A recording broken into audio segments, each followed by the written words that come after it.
This week in America felt like deja vu, but with a plot twist written by lobbyists. Trump signed a new bill at his 4th of July rally, healthcare cuts wrapped in patriotic confetti. The man loves the spotlight, even when the bill reads like a how-to guide for making life worse for poor people. Then there's Diddy, found guilty for only 2 lesser charges. The feds are losing credibility, it's ugly, and somewhere between courtroom stares and jury reshuffling, you get the feeling the full truth still hasn't surfaced. Texas is underwater again. Camp Mystic flooded, cabins destroyed, and still no serious infrastructure fix. FEMA's missing, the GOP's too busy banning books, and families are watching the weather like it's Russian roulette.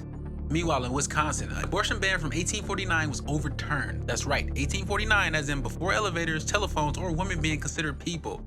Lake Lanier exploded again. 5 hospitalized and still they won't drain it. There are horror franchises with fewer sequels than this lake. And Elon Musk, fresh off his presidential audition tour, says he's launching his own political party. If chaos were a tech startup, he'd be CEO. America's got the drama, the damage, and the delusions. Welcome back to the show. Let's talk about Trump's new big beautiful bill. Signed at his July 4th rally complete with fireworks and flag backdrops. It's a legislative mashup that lowers taxes, slashes healthcare, pumps up defense, and inflates the national debt. Cue the bald eagles nodding, oblivious to what's actually inside the package. Here's the math they didn't advertise. This bill permanently extends Trump-era 2017 tax rates, eliminates taxes on tips and overtime, and hikes SALT deductions up to $40,000. This bill will cut Medicaid by $1 trillion over 10 years, drop 12 million Americans from coverage, and introduce work requirements that push low-income folks off aid. The Congressional Budget Office projects a $3.5 trillion debt increase over the next decade, depending on whether temporary tax provisions stay in place. So what's old is new, just like the debt. Back in the 80s, Reagan sold us the same trick, cut taxes, deregulated, and squeezed out inefficiency, all while tripling the national debt from $700 billion to $2.1 trillion across 2 terms. They called it supply-side economics or voodoo economics, promising growth would cover the deficits, and for a moment, sure, growth ticked up, GDP and job creation improved. But guess what followed? Income inequality surged, real wages stagnated for working-class people, and deficits climbed. The top 1% got rich, while the rest lost ground. Trump's bill mirrors Reagan's playbook, tax cuts for the wealthy, defense and border spending, and massive structural cuts, except it goes further. Instead of vague optimism, this time there's blunt harm. Medicaid and SNAP slashes could cost low-income households up to $1,600 per year. Compared to Reagan's deficits topping 5% GDP, this one threatens 124% of GDP by 2034. Bleeding red ink, and not in a good way. White House claims this is pro-family and deficit reducing, but they're using accounting smoke and mirrors, shifting baseline projections, ignoring future debt, and spending poverty programs at the fraud fights. Senator Tim Scott even posted a TikTok tearing apart the CB only to get fact-checked on 9 straight lies. Meanwhile, key Republicans like Rand Paul, Tom Tillis, and Susan Collins held off support until insurance demanded rural hospital protections. That's red state resistance, but not for the right reasons. This isn't high-level policy debate. It's a wealth transfer disguised as governance. If you believe healthcare, stability, and public services matter, this bill says otherwise. Look, Reagan's promise was mythic, but at least the economy sort of performed. Today, we're paying more in premiums, less in coverage, and wondering when the national debt becomes our mortgage. This bill is Reaganomics in full swing, but with less magic and more heartbreak. Trump didn't just revive Reaganism, he dialed it up to 100, and it's America left footing the bill. This week, flash floods devastated Central Texas, turning Camp Mystic, a girls' summer camp on the Guadalupe River, into ground zero for tragedy. Over 50 people are confirmed dead, including at least 15 children, and 27 girls remain missing. Picture this. 700 campers ages 7 to 17 scattered across 700 acres of woods and cabins. Water levels rose an astonishing 26 feet in under 1 hour, sweeping away buildings, vehicles, and normalcy itself. But families are waiting, praying, hoping for updates, and every missing girl a heartbreak in progress. This isn't a freak weather glitch. It's a crisis of warning systems and emergency prep. Kirk County had no flood alert systems even after rain prediction. Flash floods kill more Americans than any other storm type, 127 every year, half via cars submerged in feet of water. This was one of Central Texas's worst in decades. Texans stepped up, rescuers risked their lives, but long-term support, that still depends on a half-patched government response. Look, a week of break glass in case of emergency rallies means nothing if people are drowning and infrastructure isn't built to save them.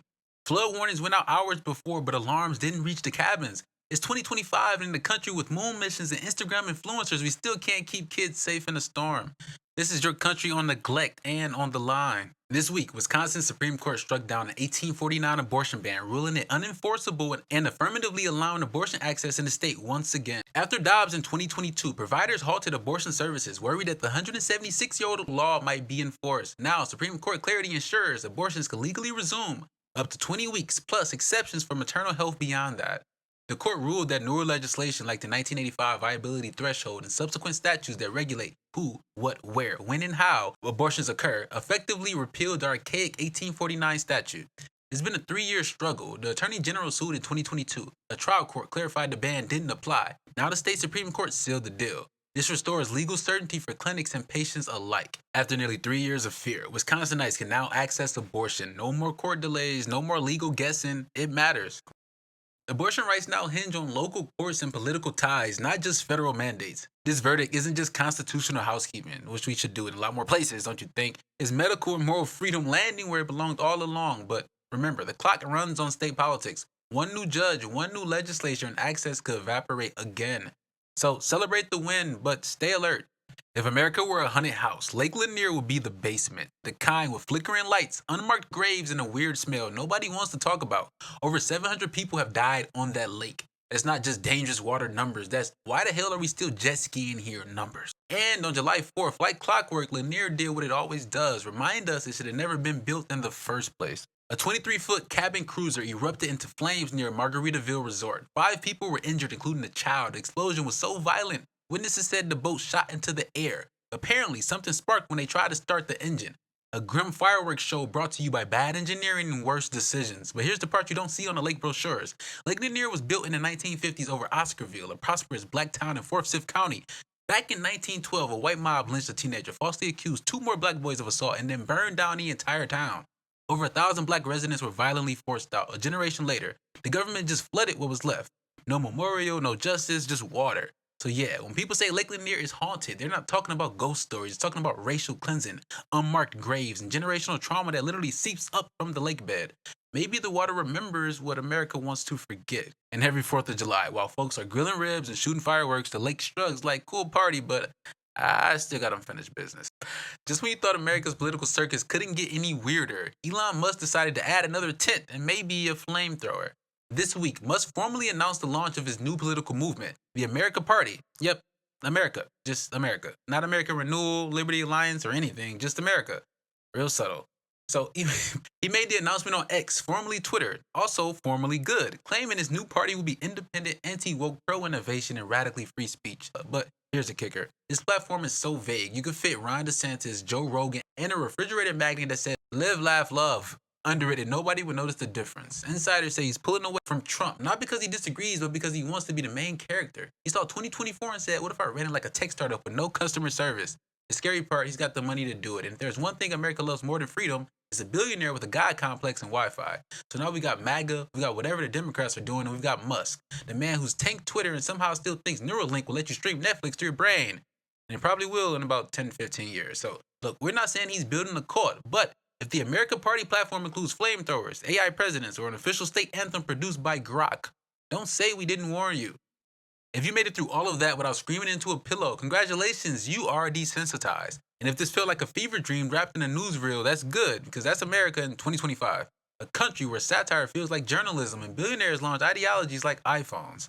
Drop a comment, share the video, and tag that one friend who swears they don't watch the news but somehow has 40 conspiracy theories about Michelle Obama's shoulders. Godly. This is the Adonis Black Show, man. Stay dangerous. Stay away from those crazy people over there, okay? I'll see you next episode. Peace.